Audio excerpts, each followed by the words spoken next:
Et si l'âge n'était pas une limite, mais une opportunité d'avancer.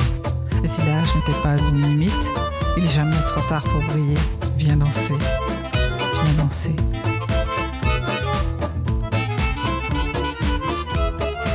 Viens danser. À quand remonte la dernière fois où tu as pris une décision de cœur en 2 secondes sans te préoccuper de ce qu'allaient penser les autres, de la faisabilité de la chose, de ce que ça allait donner, de l'impact de ta décision. Tu étais juste mu par une envie viscérale de réaliser ce que tu avais choisi en sachant qu'au fond de toi, finalement, tu avais fait le bon choix. En fait, tu as réagi par instinct et tu as fait le meilleur choix pour toi à ce moment-là. Bienvenue dans 50 ans et alors, le podcast qui t'aide à oser ce que tu ne pensais plus possible. J'avais envie de te parler de cette audace qui te pousse à faire ce que tu as vraiment au fond de toi, mais que parfois tu n'oses pas faire parce que tu ne sais pas déjà si c'est le bon choix. Tu ne sais pas quels sont les impacts, si ça va bien se passer, tu sais qu'il y a des difficultés et tu ne sais pas si tu vas être capable de les affronter. Tu es aidé aussi dans tes hésitations par ton environnement parce que les autres, le regard des autres est vraiment un élément important qui fait souvent barrage en fait à nos élans. Ces autres qui nous balancent parfois leur peur, qui eux n'auraient pas fait ça, voient tout de suite les obstacles plutôt que de voir les opportunités, ou ces autres que ton choix n'arrange pas parce qu'ils ont peur de perdre quelque chose de toi à ce moment-là. Que sais-je, il y a moult raisons qui font que les autres ne sont pas toujours de bons conseils. Et puis, il y a aussi, on n'en parle pas toujours spontanément, on dit c'est les autres, mais on a aussi une capacité à s'auto-saboter avec notre peur de l'échec ou notre peur de réussir, même celle-là elle est plus subtile, nos croyances aussi, parce que on n'a jamais fait ça, j'ai jamais fait ça. C'est la première fois, il est un peu tard pour commencer, et si j'y arrivais pas, qu'est-ce qui pourrait se passer si voilà, j'ai envie de quitter mon travail, ça fait un moment, je ne me sens pas dedans, mais on ne quitte pas son travail à 50 ans, et c'est difficile de retrouver du boulot, et voilà. Ou j'aurais envie de faire quelque chose, mais qui est tellement loin de ce que je fais. J'ai envie de me mettre à la cuisine, mais on vit pas de la cuisine et je suis pas cuisinière. Comment vais-je faire ? Donc, on s'auto-sabote, sans compter les messages plus ou moins subliminaux de la société qui nous dit que à cet âge-là, on range les baskets. À plus de 50 ans, on est proche de la retraite. Place aux jeunes et finis ce que tu as commencé et puis commence à prévoir ton plan de retraite. Et je ne vous parle que du boulot, mais on peut aller explorer tous les domaines, physiquement aussi, mais tu vas pas faire ça, tu vas pas te mettre à faire du parachute à ton âge, un marathon, mais tu n'y penses pas. Voilà, ou se mettre sur une activité ou la danse, le dessin, une activité artistique où il est plus temps de commencer, du théâtre, que sais-je. Bref, il y a tellement de domaines où on s'interdit d'écouter cette petite voix au fond, de suivre cet élan qui nous fait battre le cœur et qui nous fait tout d'un coup rêver. Et on reste au stade du rêve. Alors j'avais envie aujourd'hui de parler de ça et de vous donner peut-être une clé, des petits éclairages et une petite clé pour oser en fait, pour retrouver l'audace de ces 20 ans. À 20 ans, on pense qu'on a toute la vie devant soi et on se dit c'est pas grave si j'échoue parce que je pourrais recommencer. On n'a même pas le temps d'y penser en fait. On est, sauf à être dans des circonstances particulières qui nous obligent à être d'une sagesse et d'un raisonnable nécessaire, on est vraiment à tenter des choses. Et on verra bien. Et en fait, qu'est-ce qui se passe à cet âge-là ? C'est qu'on est vraiment dans voilà, dans l'audace, on sait qu'on a le temps, on sait qu'on a l'énergie, on sait qu'on a le physique, on pense même pas finalement à l'échec. On y va, quoi. Et on a le temps de s'y reprendre, de tomber, de recommencer. On a plus de souplesse aussi. Il y a une histoire de souplesse, pas que physique. Une souplesse intellectuelle, une souplesse psychologique. Voilà, on le regard de la société, bah oui, c'est un jeune, il faut qu'il essaye. On n'est pas dans cette expertise, dans cet âge où tout ce qu'on fait doit être réussi du premier coup, parce qu'on a déjà toute une vie derrière nous, quoi. Alors en fait, ça vient chercher premièrement la notion d'audace, oser. Un peu comme quand tu sautes pour la première fois dans le grand bain. Je me souviens de ça, moi, quand j'étais un peu plus jeune et que j'ai pris des cours de piscine et que tout d'un coup, après avoir fait 2-3 leçons dans le petit bain, tu te retrouves à sauter d'un coup dans le grand bain. Et même si tu as le maître nageur qui est sur le côté qui te dit j'ai la perche, tout ça, il y a comme une appréhension. Ou de sauter du plongeoir de 2 mètres, 3 mètres, où tout d'un coup... tu te demandes si tu vas ressortir du bassin. L'audace d'oser. En fait, je vous raconte souvent ça, mais ça m'a tellement marqué pendant ces 15 jours de Covid où j'ai cru que... j'ai cru que j'avais plus que ces 15 jours à vivre et que finalement, j'ai dit, quitte à n'avoir que 15 jours, je vais faire tout ce que j'ai envie. Et là, j'ai attrapé l'audace. Et bonne nouvelle, je suis toujours là. Et du coup, maintenant, j'ai l'audace comme en intraveineuse. Et par rapport à ça, je voulais vous donner une clé que moi j'applique quand je dois rentrer dans l'eau de la piscine et que je la trouve trop froide. Et qu'avant, il me fallait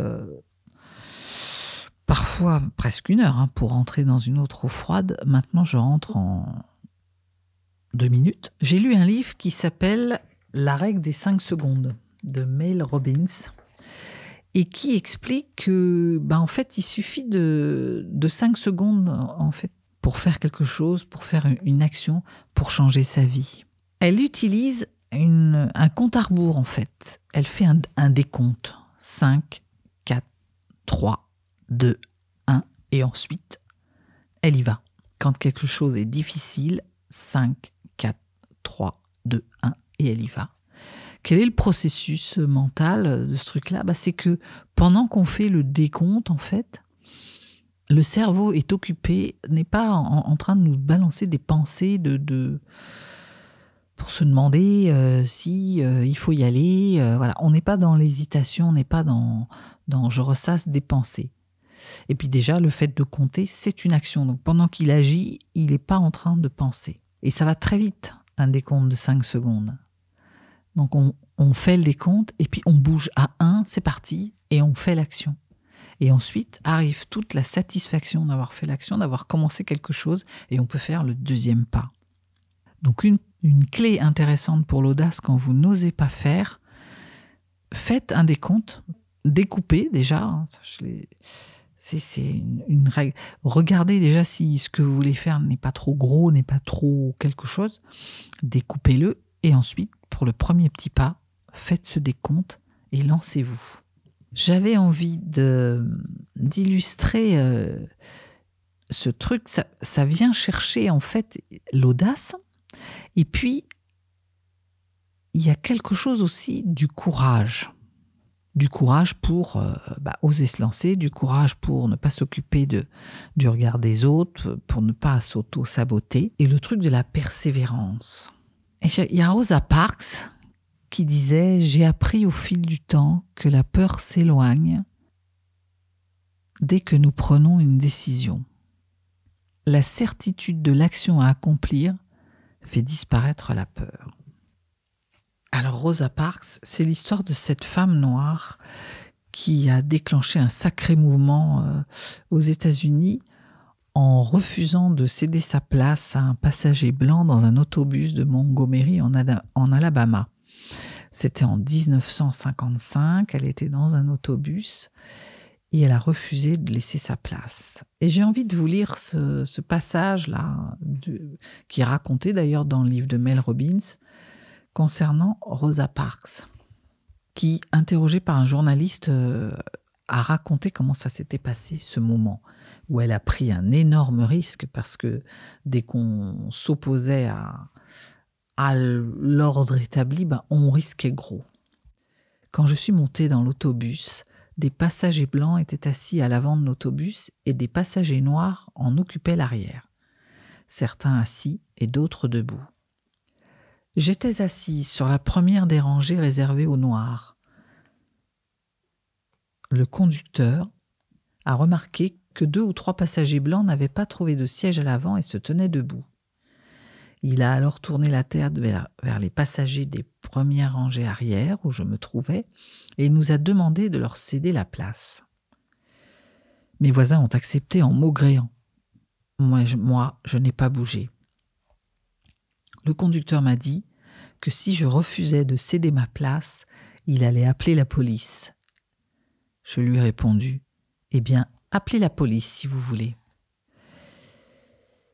Le journaliste à qui elle racontait cette histoire lui a posé la question que tout le monde s'est posée à ce moment-là, mais comment se fait-il qu'après tellement d'années de ségrégation raciale, vous ayez décidé, vous, de garder votre siège? Et à cela, elle a répondu « J'estimais que je n'étais pas traitée convenablement et que j'avais le droit de garder le siège que j'occupais comme n'importe quelle passagère dans n'importe quel autobus. »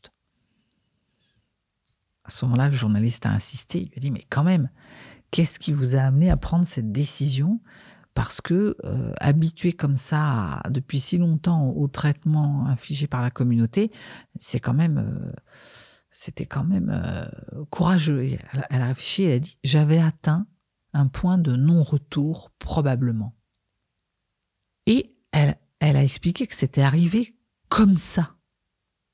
Et en fait, c'est important parce que comme ça veut dire d'un coup d'un seul. Comme quand on est en colère, quand la colère parfois nous pousse à... On ne réfléchit plus. L'action prend le pas sur la réflexion. Et elle n'a pas hésité, elle n'a pas tourné et retourné le truc dans sa tête, elle n'a pas réfléchi aux conséquences. Elle a agi à la vitesse de l'événement, en fait. C'était un point de non-retour. Elle a suivi l'instinct qui lui disait qu'elle n'était pas traitée convenablement. En fait, ça venait toucher quelque chose de très profond en elle. Et c'est ça, en fait. C'est que la règle des 5 secondes, c'est ça. Il y a des moments où le cerveau, il est mu par une poussée intérieure plus forte que tout. C'est souvent pour des valeurs, pour un but profond, ça nous projette dans l'action. Donc voilà, quand vous allez avoir envie, des fois quand on est dans cet état-là, j'ai envie de dire, c'est pas que c'est facile, mais on n'a comme pas le choix. Mais quand on est dans un état de réflexion et qu'on n'est pas mu par quelque chose de très fort, eh bien mettez votre cerveau dans cet état-là, faites ce compte à rebours et lancez-vous. La deuxième chose que je voulais vous partager, c'est issu d'un livre que j'ai lu qui s'appelle « Lâche ton trapèze et attrape le suivant », voilà, d'Olivier Clerc, qui parle des façons de bien réussir ses transitions dans la vie. Voilà, quand on doit justement changer d'emploi, par exemple, déménager, quitter quelqu'un, se lancer à prendre une décision difficile et qui pour nous a des impacts forts. Quand on fait l'équilibre avantage-inconvénient, on n'est pas toujours sûr d'être bien en équilibre, ou alors ça ne suffit pas à lâcher les peurs. Et donc, ça prend exemple comme sur les trapézistes. Cette histoire de ce moment où je dois lâcher le trapèze pour attraper le suivant, c'est un peu le saut de la foi, quoi. Il y a un moment où je suis quelques secondes en l'air, sans rien attraper. Et parfois, changer, prendre une décision est de cet ordre-là. Si vous observez, si vous regardez attentivement un numéro de trapéziste, si vous n'avez pas encore vu ça, je vous invite à aller regarder. En fait, l'acrobate, si vous regardez, l'acrobate, il part d'une plateforme. Généralement, c'est tout en haut. Hein. Alors parfois, il y a un filet, parfois, il n'y en a pas. Et puis, il fait comme un arc de cercle, puis il lâche son trapèze, il se propulse dans le vide, et ensuite, il attrape un second trapèze ou les mains ou les pieds d'un autre trapéziste. Donc, il y a toujours ce moment où il n'a plus aucun trapèze dans les mains. Il a déjà lâché le premier, mais il n'a pas encore attrapé le second. Et donc, c'est vraiment cette histoire de lâcher prise, lâcher la prise sur vos peurs, sur vos questionnements, et lancez-vous comme un peu dans le vide, parce qu'à un moment donné, vous allez pouvoir rattraper le trapèze, vous allez pouvoir vous rattraper. Alors, ça vient chercher aussi cet équilibre entre l'immobilisme. Si vous ne vous lancez pas, vous restez sur l'ancien trapèze, vous restez ou sur la plateforme, et le risque aveugle de faire n'importe quoi.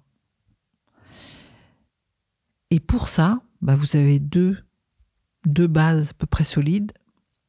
Il y a déjà évaluer les risques à prendre un risque mesuré, puisque finalement, ces trapézistes prennent des risques mesurés. Et puis, vous avez un outil fantastique qui s'appelle l'intuition, qui se présente soit sous la forme d'une petite voix à l'intérieur ou d'un élan, ce fameux élan où on sait que c'est ça, sur lequel vous pouvez vous appuyer sur ces deux pattes-là, intuition, filet de sécurité, risque mesuré, pour oser vous lancer et rattraper ce trapèze dans l'inconnu. Voilà ce que je voulais vous partager aujourd'hui sur l'audace d'oser se lancer. J'espère que ça vous aura éclairé, et je terminerai avec cette conclusion pour vous dire que j'ai souvent entendu dire qu'on a l'âge de ses artères. Et depuis que j'ai avancé sur mon chemin de vie et que j'ai tenté des choses, que j'ai parfois eu de l'audace et parfois réfléchi, je ne crois pas vraiment à cette maxime. En fait, on a l'âge de ses audaces. À vous de jouer.